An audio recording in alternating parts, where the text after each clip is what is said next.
Reforma tributária e CARF testam base do governo e articulação no Congresso. A expectativa é que com a base de Lula, PT esteja alinhada para fechar os primeiros 6 meses de maneira vitoriosa. Nunes estima que São Paulo perderá até 17 bilhões reais com reforma tributária. Ricardo Nunes já deu 3 projeções de perda de arrecadação com reforma, sem mostrar estudos. Ele está em Brasília para tentar mudar o texto. Quais são os 3 pontos pendentes no marco fiscal a ser votado na Câmara? O texto foi alterado no Senado e teve de voltar à Câmara. Fundos constitucionais e reajuste dos gastos pela inflação estão no centro do debate. Redução de preços. Venda de carros sobe 20% no DF e supera a média nacional. Foram 5.823 veículos novos saindo direto das concessionárias do DF em junho, representando um aumento de 19,89% na venda destes veículos. Redução de preços. Venda de carros sobe 20% no DF e supera a média nacional. Suspeita de sequestrar Isabela e seu marido devem prestar depoimento nesta quinta-feira no 11º Distrito Policial de São Paulo. Cristiano Zanin tem nome publicado como ministro do STF. A nomeação de Zanin foi publicada na edição desta quarta-feira, 5/7, do Diário Oficial da União. Dou no lugar de Ricardo Lewandowski. Áudio. Professor humilha e ameaça alunos especiais em escola do DF. Desconfiada que o filho pudesse ser vítima de maus-tratos, mãe usou tablet para gravar o dia do menino e registrou os gritos da professora. Ministros do TCU veem dificuldades para condenar Bolsonaro a pedido do TSE. Eventual condenação de Jair Bolsonaro pelo TCU por reunião com embaixadores pode ampliar inelegibilidade do ex-presidente para além de 2030. Brasileiro conta porque decidiu largar tudo e ir ao fronte da guerra na Ucrânia. Em entrevista ao Metrópolis, brasileiro que luta na guerra dá detalhes sobre decisão de ir para o fronte de batalha ao lado dos ucranianos. Governo não procurou relator do arcabouço após mudanças no Senado. Cláudio Cajado, o relator do arcabouço fiscal na Câmara, não foi chamado pelo governo para discutir as mudanças que o Senado fez no projeto. Uma titica de presidente, que tanto mal fez ao país, quer fazer mais. Ele está de volta a Lula. Quando a gente não gosta de política, nasce uma titica como Bolsonaro. Presidente destacou que os jovens não precisam gostar dos atuais nomes presentes no cenário político brasileiro, mas sim gostar de política. Morre Siqueira Campos, ex-governador e criador do estado do Tocantins. Ex-senador Siqueira Campos morreu aos 94 anos nesta terça-feira, 4/7, após ficar internado em UTI por infecção generalizada. Vídeo. FAB resgata indígenas que foram atacados em Terra Yanomami.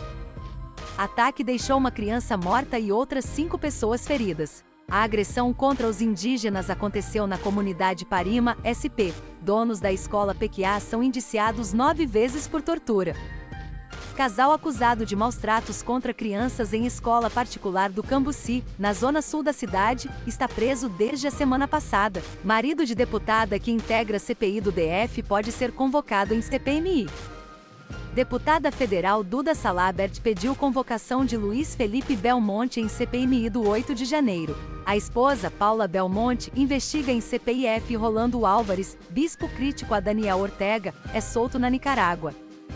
Ele foi condenado a 26 anos de prisão por traição após se recursar a deixar o país e ir para os Estados Unidos. Israel diz que militares deixaram um campo de refugiados na Cisjordânia. Operação deixou 12 mortos. Estamos desmantelando o terror no campo de Jenin, disse à CNN o contra-almirante israelense Daniel Hagari. Lula resiste a Aras e sinaliza preferência por vice-procurador eleitoral.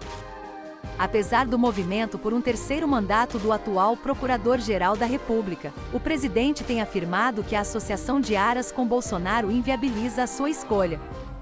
Galvão Bueno critica a escolha de Fernando Diniz como interino da seleção. É um erro da CBF. Veja. Técnico do Fluminense assume até a chegada de Ancelotti. Em junho de 2024, o bispo católico da Nicarágua, Rolando Álvares, foi libertado da prisão na noite de segunda-feira, 4, disse uma fonte diplomática, marcando uma possível virada na repressão prolongada do governo contra a Igreja Católica. A fonte diplomática disse nesta terça-feira, 5, que as negociações entre o governo e os bispos católicos do país estavam em andamento sobre o futuro de Álvares. Ele estava no Complexo Episcopal Católico da capital. A fonte, que não quis ser identificada, acrescentou que as negociações incluem a possibilidade de o bispo ser expulso do país ou enviado ao exílio. Se o bispo se recusasse a deixar o país, poderia retornar à prisão, disse a fonte. O governo não respondeu imediatamente a um pedido de comentários sobre a libertação de Álvares. Álvares, bispo da zona rural de Matagalpa e importante crítico do presidente Daniel Ortega, foi preso no ano passado e este ano foi condenado a 26 anos de prisão por traição depois de se recusar a ser expulso para os Estados Unidos. Os laços formais entre o governo da Nicarágua e o Vaticano foram rompidos este ano depois que o Papa Francisco ridicularizou o governo de Ortega como uma ditadura. A raiz do conflito remonta a 5 anos. Quando líderes da igreja foram convocados pelo governo para mediar protestos antigovernamentais que se tornaram violentos com a morte de mais de 300 pessoas. O presidente interino do Instituto Nacional de Seguro Social, INSS, Glauco Vanborg, foi exonerado do cargo. A decisão foi publicada no Diário Oficial da União, desta quarta-feira, 5/7. No lugar dele, assumirá interinamente o atual diretor de Orçamento, Finanças e Logística da autarquia, Alessandro Stefanuto. A decisão ocorre após esta coluna revelar os gastos excessivos de Vanborg com passagens e diárias para viagens, uma suposta farra das passagens, sobretudo para o Rio de Janeiro, cidade onde tem residência fixa. Vanborg foi nomeado à função pelo ministro da Previdência Social, Carlos Lupe, PDT, em fevereiro deste ano. Após 4 meses no cargo, a demissão dele estava sendo ventilada por fontes do governo desde o início da semana, conforme adiantado pela coluna Igor Gadelha, do Metrópolis. Segundo auxiliares de Lupe, outro motivo para demiti-lo foram os conflitos entre a equipe de Vanborg, que é servidor de carreira do INSS, e a do ministro, responsável pelo pagamento de aposentadorias e pensões a cerca de 37 milhões de cidadãos. O INSS foi um dos órgãos afetados pelos cortes do governo federal no fim do ano passado. De acordo com as denúncias, as justificativas para as pontes aéreas Brasília-Rio que constam no portal da Transparência são agendas supostamente oficiais e de interesse da autarquia federal. No entanto, muitos dos compromissos não foram de fato cumpridos por Vanborg. Ao longo de 2 meses, o Metrópolis conferiu cada uma das agendas, após servidores denunciarem que o então presidente do INSS, supostamente, criava reuniões fictícias para justificar viagens até a capital fluminense e ministrar aulas de direito previdenciário em uma faculdade particular, a Universidade Santa Úrsula, em Botafogo, bairro da Zona Sul Carioca. Uma equipe do portal esteve na instituição e registrou a grade horária do professor Vanborg. Ele entra em sala nos 4 horários, entre 18h30 e 22h30, sempre às segundas. A farra das passagens promovida por ele é um assunto que percorre os corredores do INSS e passou a ser comentado com frequência pelos servidores. Ao todo, no período analisado pela coluna, as passagens custaram ao governo cerca de R$ 65 mil. Desse valor, mais de R$ 15 mil foram pagos a Vanborg em diárias pelas viagens. O Ministério dos Povos Indígenas MPI informou que ainda não definiu suas próprias metas, que só agora está iniciando os trabalhos para o seu planejamento estratégico.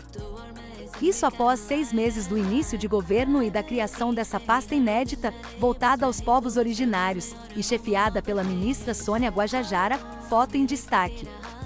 A reportagem do Metrópolis pediu uma série de informações sobre o funcionamento do MPI, como detalhamento das metas, políticas e programas que estão sendo criados ou executados, assim como dados sobre orçamento e lotação de servidores. Em resposta, a Coordenação de Planejamento do Ministério informou, em documento assinado no dia 26 de junho, que está iniciando os trabalhos relativos ao planejamento estratégico institucional, e que ainda não foram definidas metas, pois estas serão definidas após a definição do orçamento que o MPI terá, política já criada. Além disso,